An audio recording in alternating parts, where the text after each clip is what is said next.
I think if I hear you call me Becky one more time, six-pack, I'm gonna pop your tops. All six of them. Who are you?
In 1968, George Romero brought us Night of the Living Dead.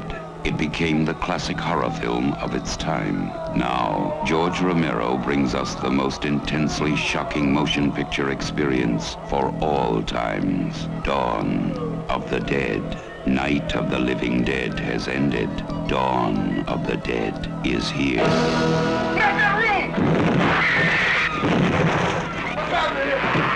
It gets up and kills. The people it kills get up and kill. They must be destroyed on sight. When there is no more room in hell, the dead will walk the earth. Dawn of the Dead. This picture contains scenes of violence that may be considered shocking. No one under 17 will be admitted. Hey, this is Matt once again. Welcome back to another review, and this is another request for Vonte. And it's for George Romero's Dawn of the Dead. Now it's funny because I'm doing this a different day of when I did my review for the original Night of the Living Dead, but I'm going to try to upload them the same time because when people get pissed that I don't like that, I'm like, no, but wait, I do like this movie.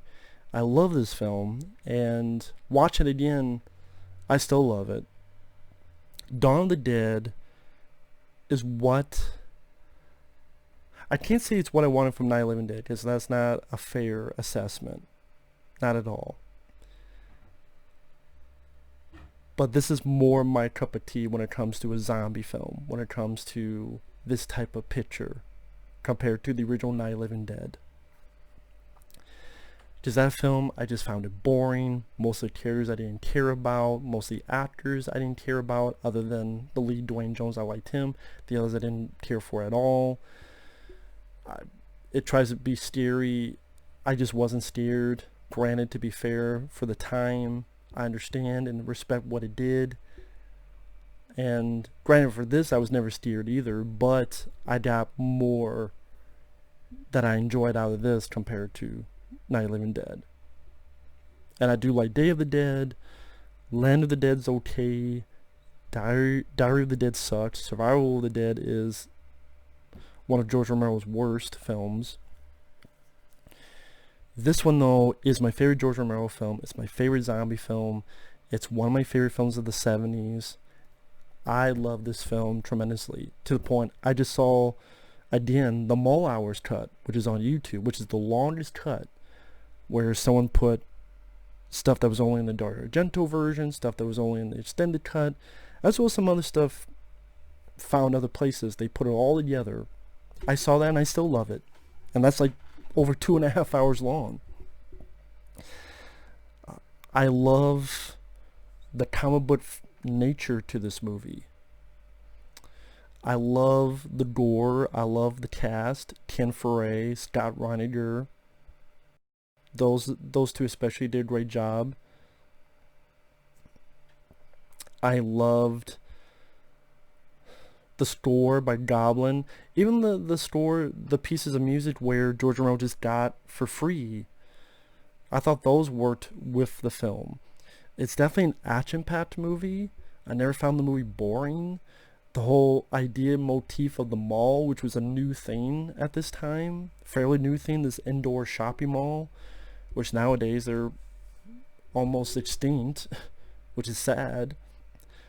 So it's an interesting trip back in time. Like, this is when we used to have this thing called malls. And watch this again.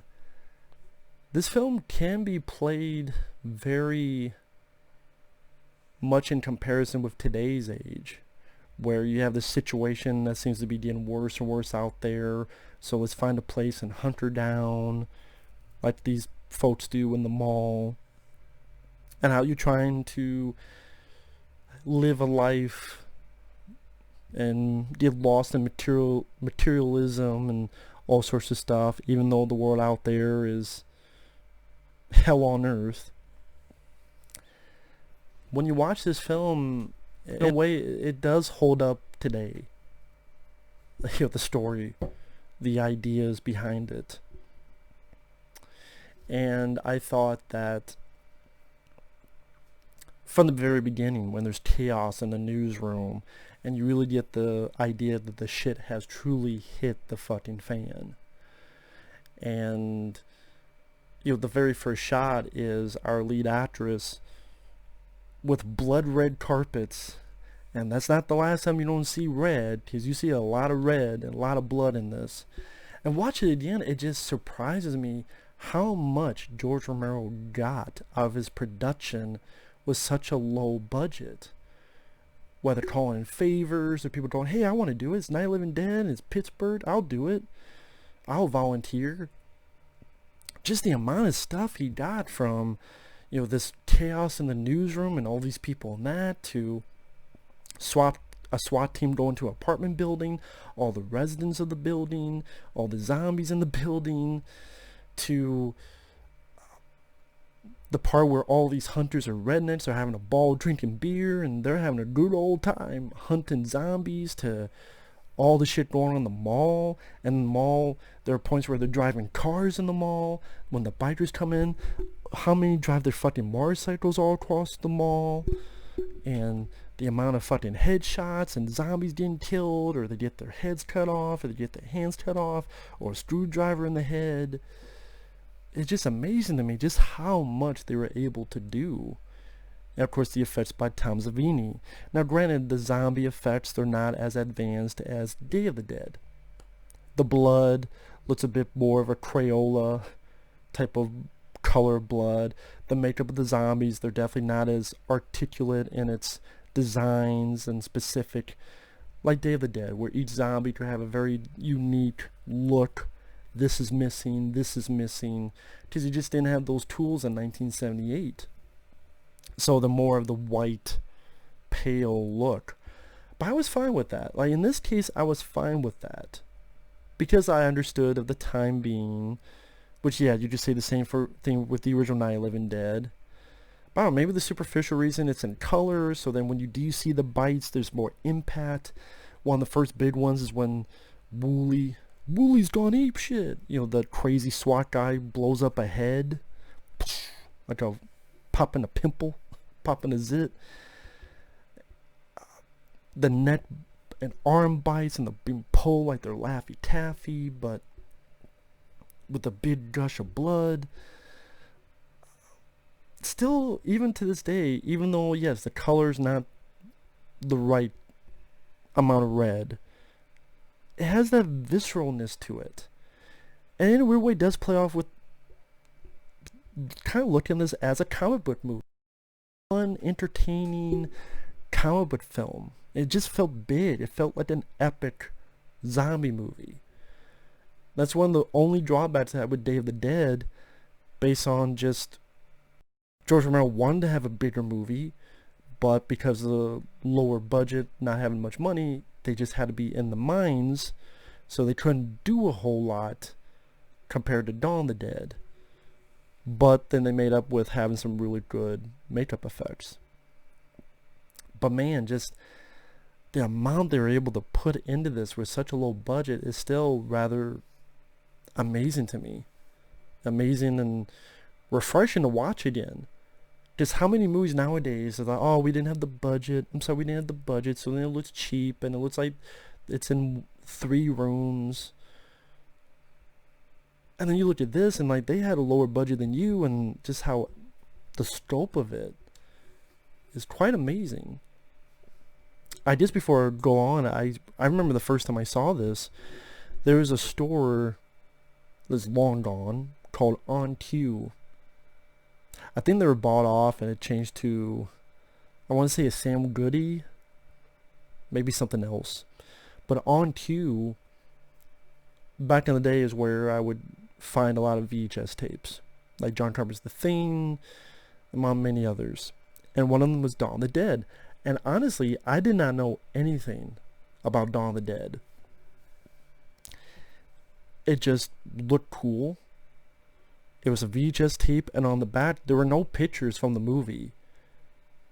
It says like, you know, Roger Ebert. I'm like, oh, I know Roger Ebert. I remember Siskel and Ebert, him calling it one of the best horror films ever. I'm like, wow, he said that? And I'm like, okay, it's in a mall. Okay, interesting. And what's this whole thing about? And got my mom to buy it for me. I was fairly young. Went home and was blown the fuck away.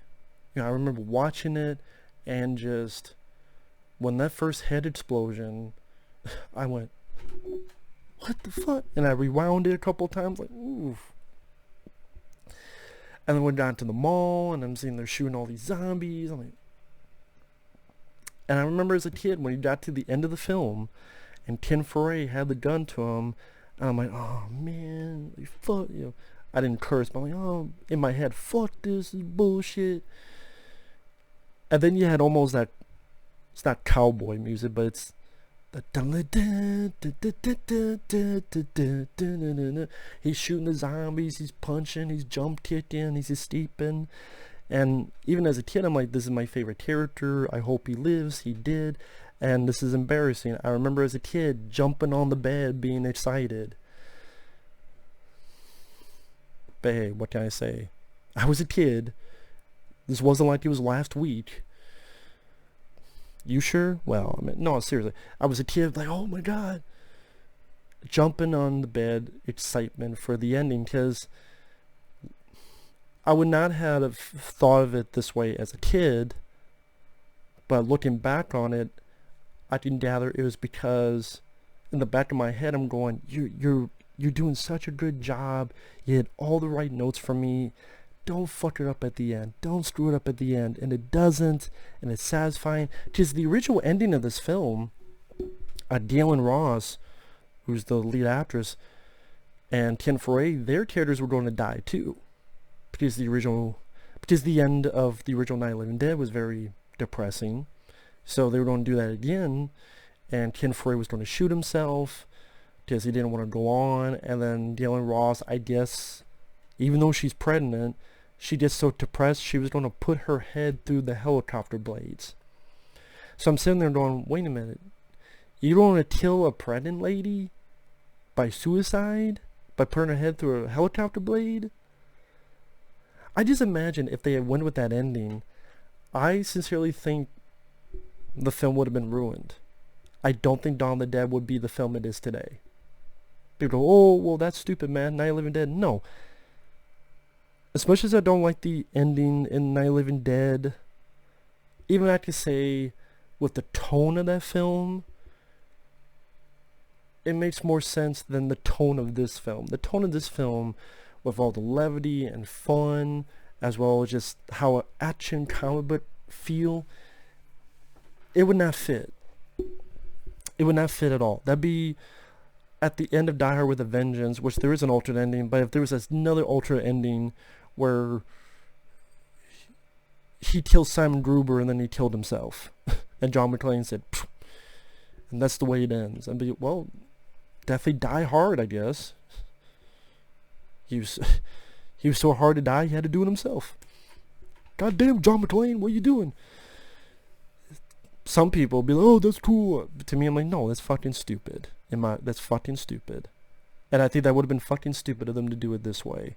And that's why they had the head of Gaylen Ross for that scene, but it must have been changed fairly early on, because in the apartment building sequence, when Wooly blows up the person's head, that is Gaylen Ross's head.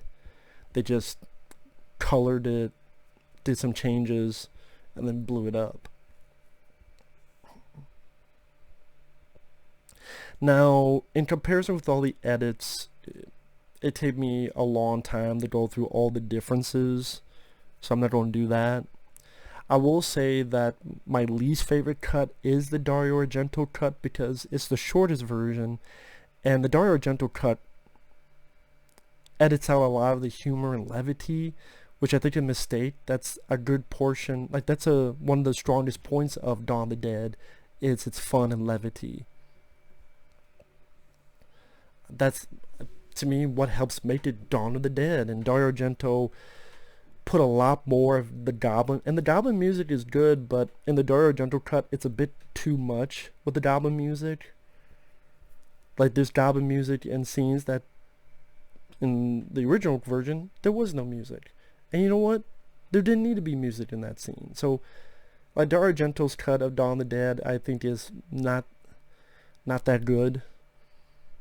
Honestly, I would recommend the Mall Hours cut, or if you've seen it for the first time, maybe the theatrical cut. That's how I first saw it, was the theatrical cut, which, hell, that's on YouTube. Someone uploaded that on YouTube for free, as well as the Mall Hours cut. But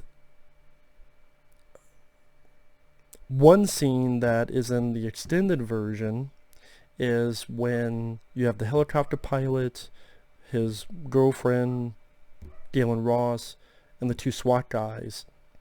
As they're ready to get on this helicopter, there's Joe Pilato, Captain Rose from the original Day of the Dead. He's there with some crew stealing stuff, and there's a little bit of friction, but then they go off their separate ways. So it was cool to see Joe Pilato. May he rest in peace. Cool to see that. I mean, what more can I say about the film? The great gore gags. There's when they stop to get gas for the helicopter, you have the zombie climbing up and gets his top of his head fucked up by the helicopter blades. There's Ken Foree dealing with the little kid zombies. There's the idea of having a mall all to yourself. And yes, nowadays you look at the film as a take on consumerism and about how we're so obsessed with materialism that we keep coming back to it. Even though there's more serious stuff going on, we're so obsessed with materialism, which to me is not always a bad thing, but can lead to bad things.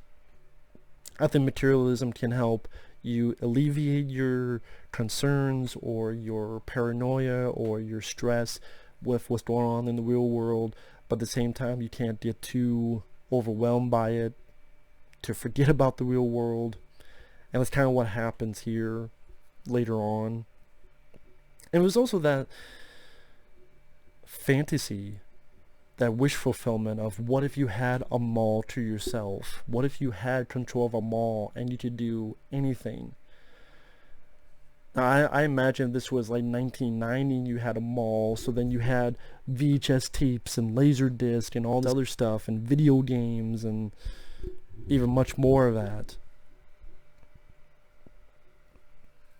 But at this time, like, you could have all the candy you want and the old school arcade and skating rinks and in this mall a gun store, which they would not have I mean, granted, I was not around in 1978 when this came out, but if you were around 1978, did they have gun stores? The good old gun store in a mall? That seemed like it would be a bad idea to have gun stores at the mall. But maybe they did. Maybe 1978 was a very different era. You just let me know. But there's a gun store. And this is what I mean. I miss the fun violence and the headshots and there's a lot of fun levity to it. Like Reiniger is running and he gets steered by a mannequin thinking it's a zombie and then he keeps going. Or they're trying to get the zombies over here so that it's deep over here. And Ken Foree's like, hey, come on, let's raise some hell. Or, like I said, when they're getting more control of the mall and you have this cheerful music on the intercoms and the radios on the mall while they have to deal with the dead bodies of the zombies they've killed and get them out of the way before they stink up the whole place. Or they take the money. Even Ken Foree goes, you never know. Money, money, money. That levity helps because in a weird way it makes it a bit more realistic, because you would have people utilizing levity and trying to take the air out of any tension you're having at that current time. Otherwise, it'd just be a lot of people yelling at each other, which, funny enough, was one of the complaints of Day of the Dead. It was just a lot of people just yelling at each other for a lot of the time. You really got a sense of these four caring for each other and having a bond with each other. And you mix that in with, like I said, a great soundtrack. I mean, the Gone at the end credits, so the music fits it well. The dialogue, I mean, the great, when there's no more room in hell, the dead will walk the earth. And I love Ken Foree. Ken Foree, I think, is incredibly underrated. People go, well, Matt, it's not like Dawn of the Dead's underrated. True, but I think Ken Foree is underrated. Because you look at his career, he did not get to do a whole lot. There was not a lot of films where he got to star in and get in big roles. I mean, he had a big part in Night Riders. He had big parts in films like The Dentist, and he was in From Beyond. But sadly, what was that film? A Death Spa. He was in a small supporting role. But yeah, there was not a lot of films that he got to be a star in. Then later on, he was in The Devil's Rejects, Rob Zombie's Halloween. But this is a guy that deserves so much more movies, so much more opportunities, so much more credits on his resume. Because he pulled it off very well as, technically I would call him the lead of the picture, Ken Foree's character of Peter. He had the stature, he had the presence, he was believable as a badass. He did one of the great heroes in the horror film history. Like, there's not a lot of heroes you think of in horror films. You think more of the villains, Freddy Krueger, Jason Voorhees. With heroes, you would think, Bruce Campbell's Ash, among a few others. Ken Foree deserves to be on that list. Very much so. Just a total badass. Very likable, great presence. Scott Reiniger, I thought he worked very well with Ken Foree. They're back and forth. To me, is the best in the movie. The other two, David Emge as Flyboy, the helicopter pilot, and then Gaylen Ross, they did a good job too. Sometimes Gaylen Ross, her character comes off a little bit snotty. I took it as I understood her plight because she was kind of let out of the loop quite a few times. It's like, hey, stop giving me the runaround. Stop. I have a vote too, As she's not a complete useless fucking character like Barbara in the original Night of the Living Dead.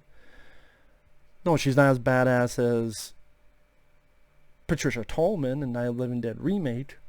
But you had to do that for Ken Foree, which I was fine with.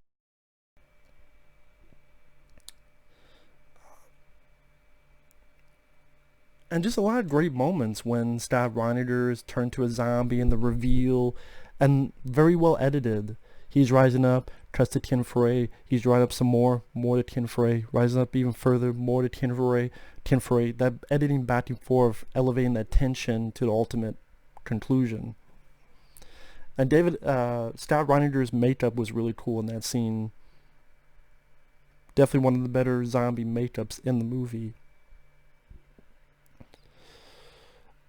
The bikers at the end, they're a lot of fun, including Tom Savini, which he didn't really have a name, but I think later on people just call him Machete because he had the machete. He kills the zombie, putting it in the machete in the zombie's head.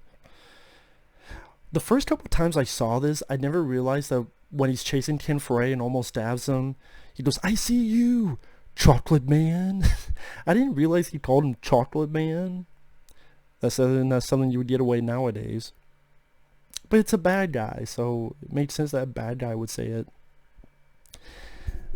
And before that, you show how our main characters, they've been complacent, they settled in, they made a really nice living for themselves, and they realized, well, what the fuck, this can't last forever. We can't live here forever. And then, again, that thing I was talking about with consumerism, materialism, if you get too consumed, like what happens to the Flyboy, the pilot character, where it's like, hey, this is ours, we took it, it's ours. See, it's when people, they get too either full of themselves or too out of it. Like Scott Reiniger, he was getting too cocky, he was getting too into the bloodshed. Pay the price. This guy, he's get too much into owning this mall that he couldn't let it go. He could not let it go. He pays the price. See, not just as a horror film, but this works with the characters. This works as, yeah, you're going to deeper levels. But I'll be blunt and honest. Most of the time when I watch a film, I watch it for the superficial reason of I want a good fucking time at the movies. I want to have some fun. I want to get my adrenaline pumping. I want to like the characters. I want to get some action. I want to get some bloodshed. I want to get some fun. And I thought I had that and then some. With a great setting in the mall. They did a lot of shit in that mall. You know, killing all the zombies. All the other stuff they did. For what you could do with a mall in 1978, they utilized as much as they could. You know, they were on the rooftop, they were in the bowels of the basement, they were, or at least back in where all the pipes and stuff are at, all the areas in the mall, they're in clothing stores, they're in the arcade, like I said, the skating rink, food, all that stuff. That's why it would have been interesting if you had some type of story like this in 1995 with how different malls were compared to then, or 1998.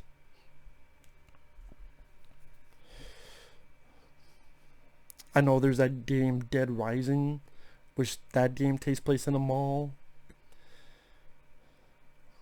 which that would have been cool. You could still do that. You could have the film just take place in, if it's all bullshit anyway, just have it take place in 1990 whatever. Just make up a date and do a movie on Dead Rising, like an actual good movie, not the shitty direct-to-video bullshit, like an actual budgeted zombie film in a mall. Love to see that again. I really would. I mean, yeah, the Dawn of the Dead remake, which was fun.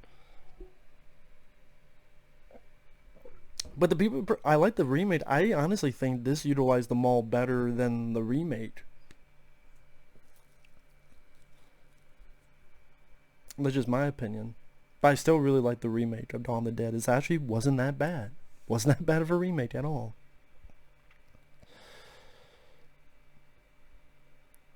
And like the gore at the end, the gut munching, the idiot that keeps putting his arm in the blood pressure machine and they tear it off. But then you have the arm just there with the blood pressure machine still squeezing it.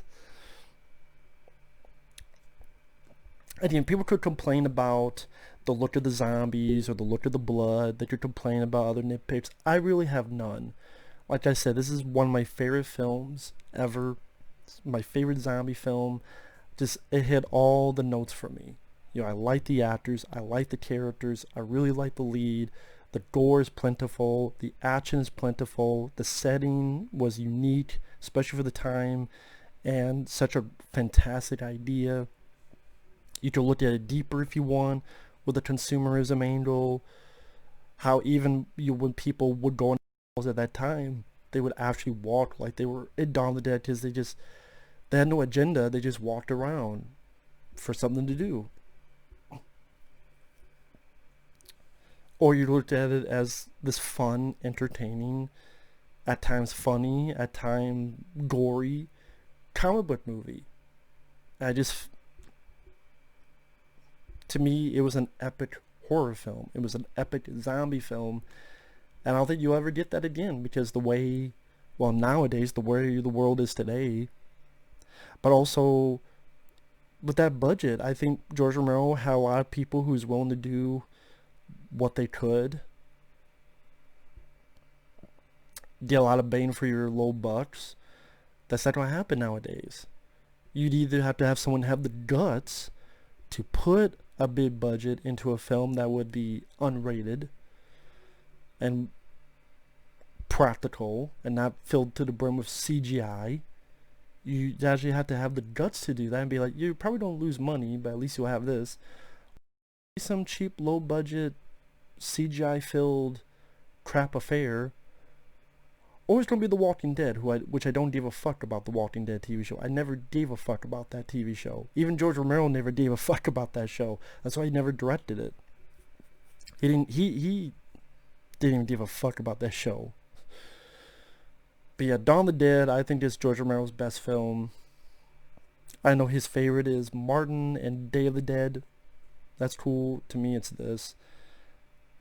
Again, I have no issues with it. I love this film tremendously. So, with that said, thanks for watching. Take care. We'll see you guys later. Bye-bye.